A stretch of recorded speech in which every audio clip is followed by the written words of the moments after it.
Welcome to Assembly Calendar. I'm Ted Flint. With us today, Assemblyman Will Barclay, who serves the 120th Assembly District, which includes the counties of Oswego, Onondaga, and Jefferson. Assemblyman Barclay, nice to see you. Ted, good to be here. Hard to believe we're in the month of May, second week of May. I know the end of session is right around the corner. We're 6 weeks away from that, and I know there's some things you'd like to see done before that happens, legislative priorities. Among them would be what? Synthetic marijuana? Synthetic drugs is the biggest one of my legislation. Obviously, there's a lot of bills I'd like to see passed, but the one bill that I'm championing is trying to further crack down on synthetic drugs and try to get that off the streets.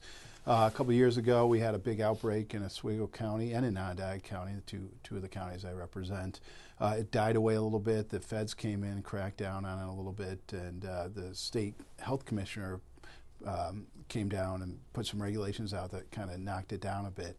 But unfortunately, for whatever reason, it's starting to rear its ugly head again over the last couple of months. Emergency room visits for synthetic drugs, not just synthetic marijuana, but the bath salts, really dangerous stuff. It's kind of popped up again. I have a comprehensive bill that does a number of things that I'm sure will, one, take it off the street. It ups some penalties for the sale of synthetic drugs, and also ups the penalty for the possession of synthetic drugs. So it's a really good bill, and I think we got to really push it forward. The good thing about this bill, I think, as opposed to other legislation that I've championed in the past, is this really, there's no reason not to support this bill, frankly, Ted. Yeah. I mean, really, who's for more, of this terrible drugs? In a lot of ways, it's worse than some of the more, I guess I'm going to call them natural drugs, or what we think is traditional drugs.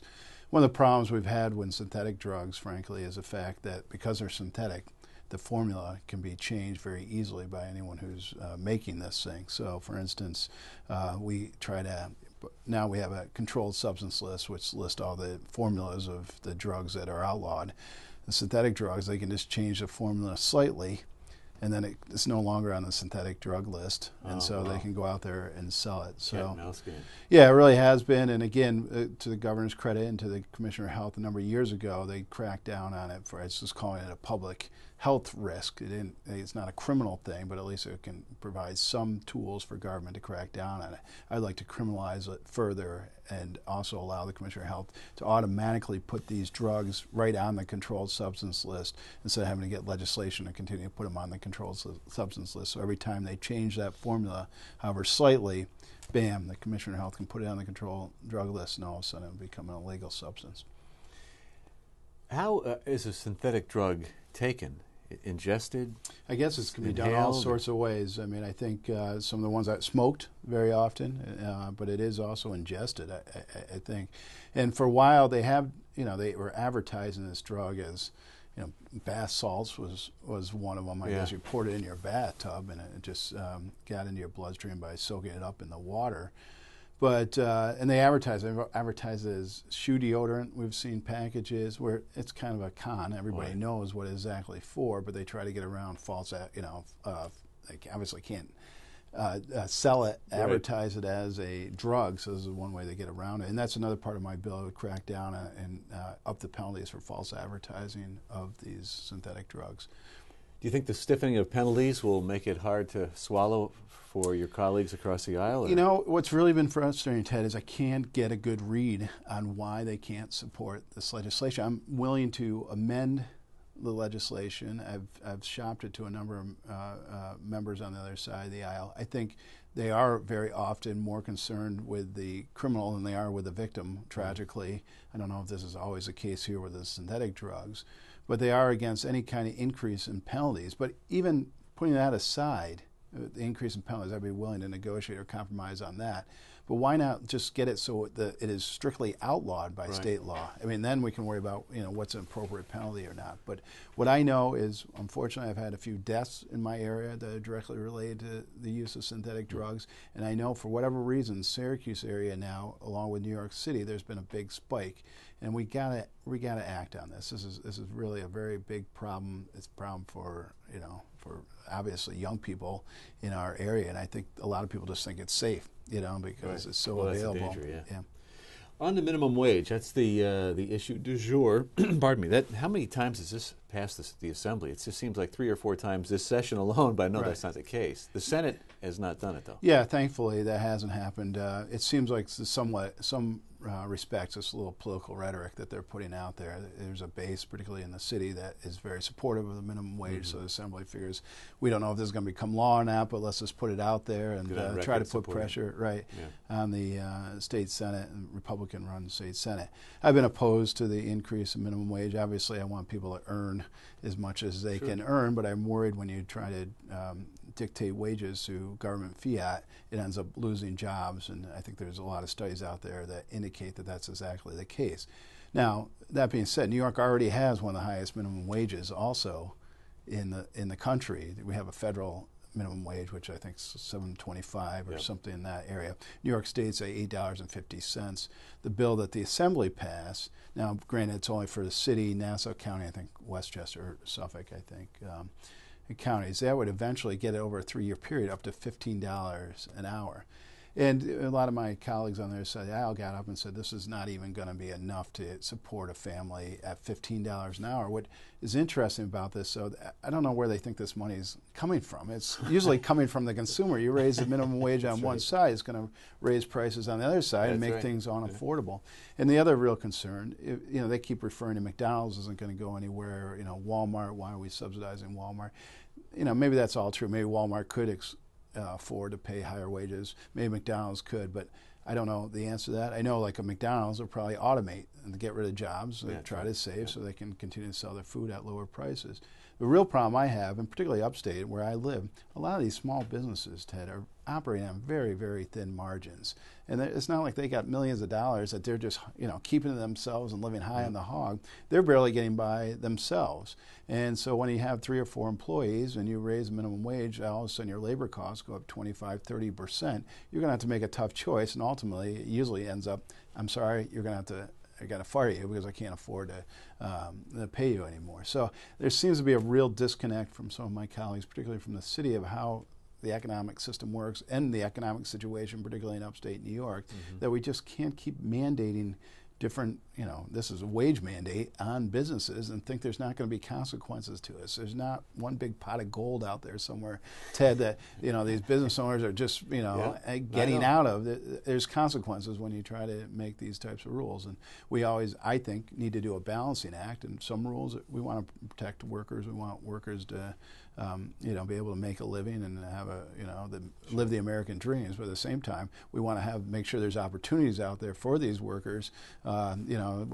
When there's no jobs around, it's hard to, minimum wage doesn't mean anything to you if you can't get a job. That's right. It's not rocket science. When the studies you cite, I've seen some of those same studies. Right. And I think the majority are usually part-time that are earning the minimum wage. They aren't the high-income earners for the family. The major breadwinners are usually part-timers that are doing it to earn some extra money. And often it's a very young. We've heard it's teenagers. People just entering the job market too. So I think it's really misheaded, and it's a wrong way to go. And let's just hope.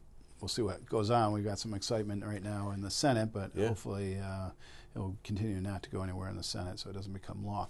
The only thing I will say, which is concerning the government, you probably heard the governor came out with a proposal to raise the minimum wage for fast food workers, and he was going to do it unilaterally, which it confuses me how he can do that without having to get it through the legislation. I know they just did it for the restaurant workers, and I don't know if that's even legal, but I don't know if anyone's going to challenge it. Maybe they will, but how he can just come out and say, I'm going to raise minimum wage unilaterally without legislation to do so, that seems, I think it sets obviously a bad precedent. Well, we're seeing this at the federal level being done, where the Congress just is ignored totally. Well, I think that's true, but I think what Obama did, if I recall, he did it just for government workers by executive order, so he was mandating the government agencies to pay, which I don't support that either, but at least this is where the governor, without going through the legislature, is mandating private entities to pay higher wages. And again, it's not insignificant. It's like $15 or something.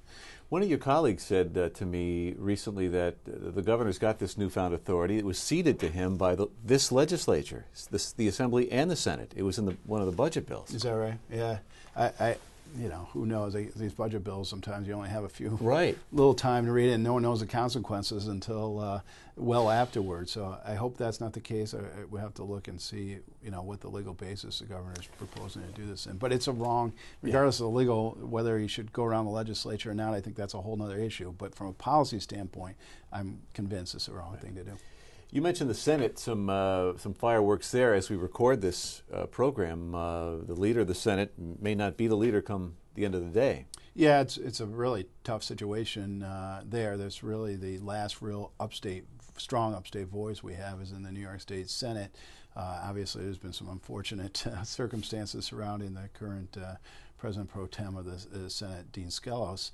And it looks like he, as of last reports, as I was coming down here, it looks like he may step down. The real fight, it looks like, is going to be going forward, whether it's going to be an upstater, which in my mind I hope it is, because I share a lot of territory with Senator DeFrancisco. I know him well. He's one of the lead candidates to replace Dean Skelos. I think he would be terrific in the job, and I think he would do a great job and really give upstate a strong voice, which we desperately need here in Albany. So we'll see how it goes. Those margins in the Senate between the Democrats and the Republicans, or downstate Democrats and upstate Republicans, is really, really razor thin. So I don't think in that conference they know at this time where it's going to go. So, you know, it's an unfortunate situation because hopefully it gets resolved, because it makes governing obviously very difficult when you have this type of situation. And I think the ethics challenges that we hear with Skelos, and it obviously happened in our house with the former Speaker Silver,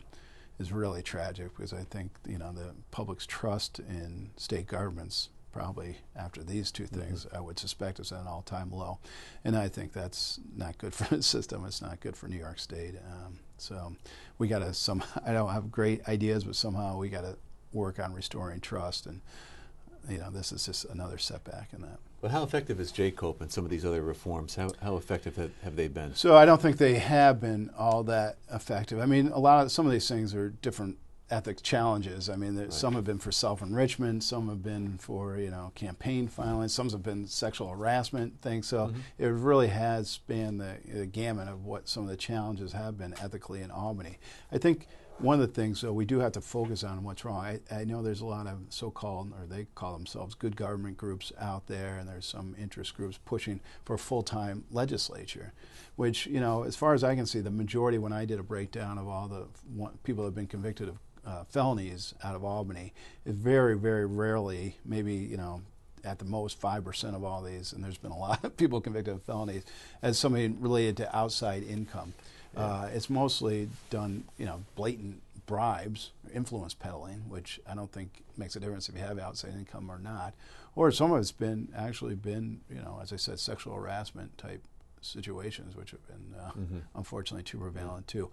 One thing I suggested that would crack down on that is get a completely bipartisan ethics committee in at least the Assembly. We have one now. I served as a ranker on it for a number of years, but it's an equal number. I think it's 4 Democrats, 4 Republicans. But the chairman's always appointed by the Speaker, who's always a majority party. I think it should be a dual role as chairman. And that way there's political interest to make sure the other side stays in check versus the other side. On the Democratic side, make sure the Republicans stay in check, and the Republican side, make sure the Democrats stay in check.